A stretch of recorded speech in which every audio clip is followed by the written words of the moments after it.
Good evening, ladies and gentlemen. This is Maximus Black.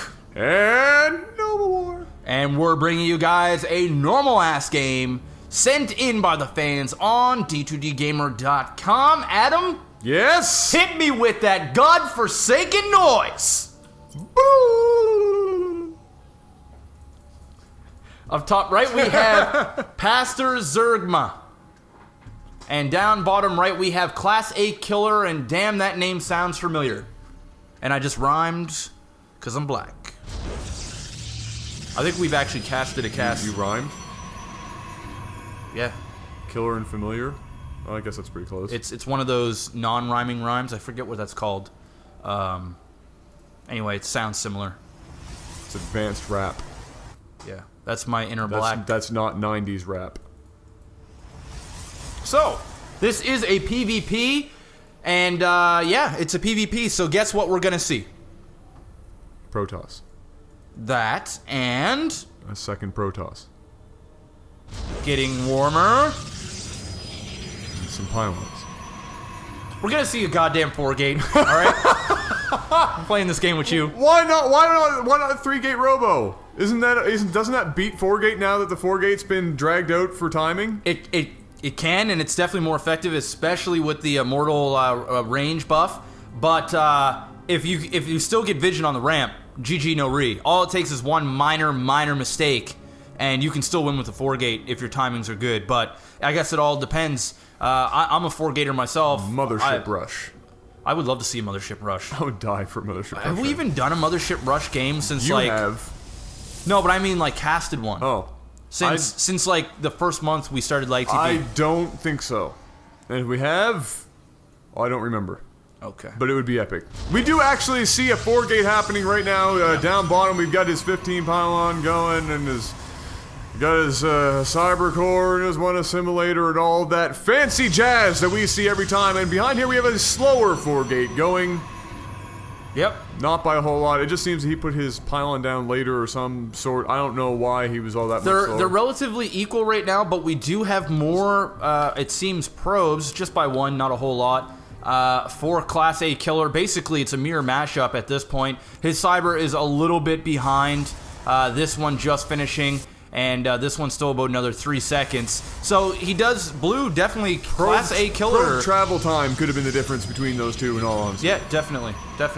So it is going to be a 4-gate versus 4-gate, and if you guys don't know how to do one, it's very, very simple. And if you are scouting a Protoss, having that one assimilator up basically tells you that there's a 4-gate happening. 9 times there's a small chance of something else, but it's almost never. Yeah. Like, no. you might as well just go with 4-gate, and then, because even if it's something else, you're usually going to be half prepared for it anyway if you prepare for 4-gate, so really... just assume 4-gate. So one thing that I will take note of here, Pastor actually chronoing out a sentry. Interesting. So it looks like he's a little bit nervous. I think that's a little bit of a waste because if you're a Protoss player and you do 4-gates often, you know that the timings is going to be anywhere between 6.5 minutes to 7 minutes, depending on what league you're in. Yeah. And knowing that, why get out a sentry that quick? Because you're only 5 minutes into the game. It also, he used up a chrono, which could have been used on the Cybernetics core to get that warp gate research a little bit faster. So he's actually putting himself behind a little bit. Getting out those units, really not super important unless you plan on attacking. And you're not going to want to attack with the sentry. It's that's not how you want to go. One thing I'm going to say right now is that in actuality, classAkiller has got a pretty killer 4-gate happening right now. He's almost on par for the fastest 4-gate timing you can have. The rest of his gateways are finishing. One is just lagging behind a bit. He's going to get his warp gates. And he's pretty close. So right before you can get your warp gates up and going, almost perfect is about 5:45 these days. Yeah, but by the time you get attacked, you're getting hit by 6. Yeah, no, that's 6.5. it. No, I was just noticing that he was almost on target there, and he's just getting now his first couple of units out of those warp gates. And you know what? Pastor's in great shape. He's got 2 sentries. If he can warp out 2 more. He's awesome. So here we go, right on cue, 6 minutes 30 seconds in. So that is a really decent 4-gate. Decent 4-gate, yeah. Another thing that a lot of people don't do, what they should start doing, and before I talk about that, is doing a defensive 4-gate will crush a person that is doing a 4-gate because you have that advantage of staying in your base the whole time, not working your way up the field, and you've got an extra unit or two to your dispense. But here we go. I don't agree with trapping all of them. He needed to split them. Trapping all of them is not great, but he does have a concave. Yeah, he's got a really good concave.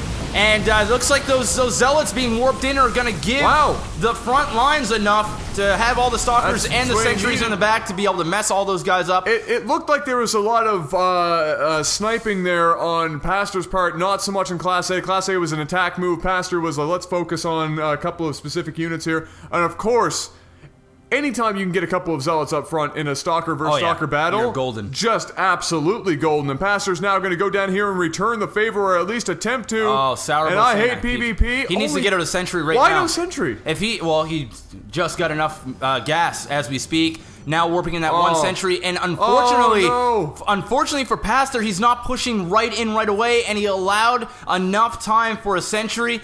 He's waiting for 3 more zealots, and that right there is huge. He shouldn't have done that. He destroyed all of Class A Killer's units and really took next to no damage. Exactly. He's had such a huge advantage. Why not just counter immediately?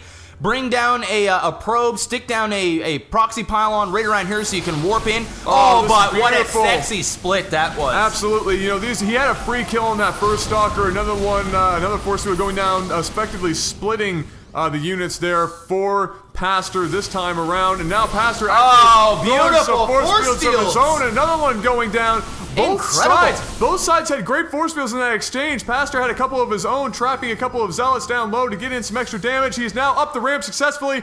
Very, very close in food count. A couple of sentries there, but no energy for anything but to stand around and look pretty and kind of get some extra damage done. Not but looking good for Class A Killer. That is unfortunate. His macro slipping. He's not chronoing out his gates. There we go. Now he's doing that and just picking off that Bob very easily. He is going to be forced to take probes off the line if he wants to survive, and that is exactly what he's doing right now. And there is still no proxy from Pastor, chucking down a couple of force fields right there to keep the units from not attacking, but it's just not enough. There's way too many probes. Stalkers from in behind doing the damage on the stalkers, and he's going to survive that. That was great. He waited a very, the perfect amount of time before he brought those probes out. Is he just going for it? He's gonna go all in. He's just going for it. He said, "Screw it. There's no more of this crap." You know what? And this might work because Pastor went and got an expansion. Usually, I would say yes, I'm all for that attack and expand. But when you had such a huge advantage at the start, why not put that proxy pylon down there and go all in? Oh, he catches him off guard. Oh no! He gets rid of those real quick, and he picks up a couple more stalkers. Pastor needs to get out a couple of sentries right now. If he can get out some sentries and make sure that nothing gets up this ramp. He's bringing the whole probe line. Oh, Jesus. He's bringing the whole probe line, and he's bringing it from the expansion, and he's bringing everything he's got down here right now. He's Class panicking. A Killer is in a great position right now. All of those probes just down there getting fired one at a time. It's like shooting fish in a barrel, but easier. Well, it doesn't get a whole lot easier than that. That's pretty easy. The fish has to shove its face in the barrel of the gun. You know what? I cannot agree with Pastor's move. He obviously panicked. He should have got out a couple of sentries. He has the gas for it. Put a force field there and keep all those probes and all those stalkers outside, because obviously we take a look at the income. Nothing really coming in. Yes. Dark Shrine is going up for Pastor. What? Pastor. Where? Pastor. It's done. Oh, he just killed it. Oh. Did he? It was right there, yeah. Oh, sour. Yeah. He needed. Oh, he was right there. He needed the sentries. He needed to block off that ramp, and he would have won this game if it was just non-stop force fields. And he is forced to GG. No. What a great counter! Are you kidding me? I love it. I love it. Are you kidding me right now? What a phenomenal decision. You know what? But even then, it was there was no hesitation, and that's what made it a better decision. Oh yeah. Is that really? Yeah. If he had sat there and said, "Okay, do I want to go all in for more than like 10 seconds?" That's it. That's it. He's done. No, he's over. You're exactly right. He just immediately, without even thinking, his probes didn't even make it back to the mineral line. Yep. He killed that attack and said, "Screw it. We're doing this. We're throwing down. I'm taking off my gloves. I'm getting half naked, and I'm going to bitch slap you from here to Timbuktu."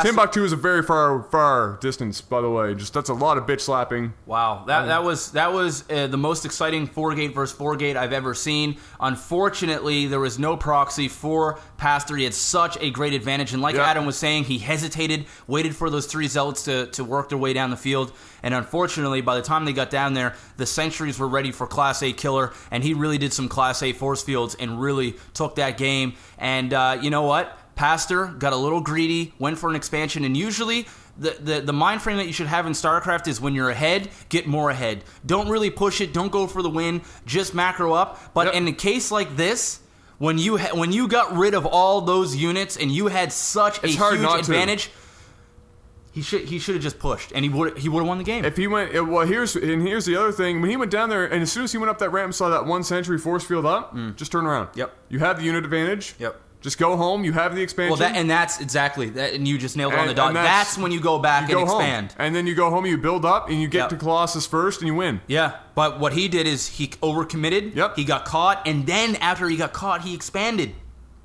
Not cool, but very, very nice by both players, I guess. It was good. It was good back and forth, great, exciting PvP, and that's a good thing because it's a rare thing. And you know what? That's a good game, and we're going to call it there. Absolutely. Ladies and gentlemen, this has been LAGTV coming to you from the fine locale of Canuckville, Canada. This has been Nova War. And I'm Maximus Black. You sure? Yeah. Oh, you sounded unsure there for a second. I just wanted to... Yeah, I didn't want to be sitting next to an imposter. You know, we're almost kissing every time we do these casts. I wanted to make sure that... You know, there's something that I need to share with everybody. I know a lot of people out there think that I'm actually black, but this is just a really awesome tan.